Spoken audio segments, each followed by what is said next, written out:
Braising is essentially a two-step cooking method, and it is best suited to meats that are tougher. You want a cut like a blade roast that's got lots of connective tissue.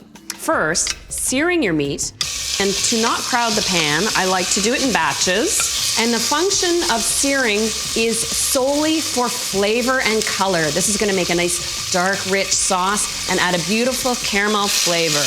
Make sure it's browned on all sides. And the next step in braising is to add your aromatics: onion, carrot, celery. Since I'm making a beef bourguignon, I'm going to add some pearl onions as well. Once the onions are translucent, after about 5-6 minutes, you first want to deglaze your pot with a little red wine and bring that up to a simmer. This pulls off all those flavorful bits that were stuck at the bottom from searing the beef. And once that comes up to a simmer, I add the beef back to the pot. And then, now that I've got almost all my ingredients in there, I add the remaining liquid.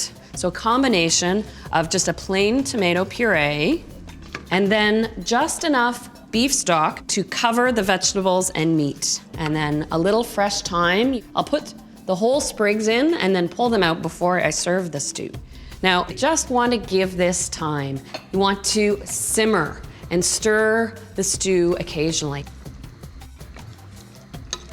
And now, after about 2 hours, what started out as a very tough cut of meat is just melt in your mouth, tender and flavorful. Of course, I'm a great believer that any braised dish is always better the second day, so make enough for leftovers and enjoy.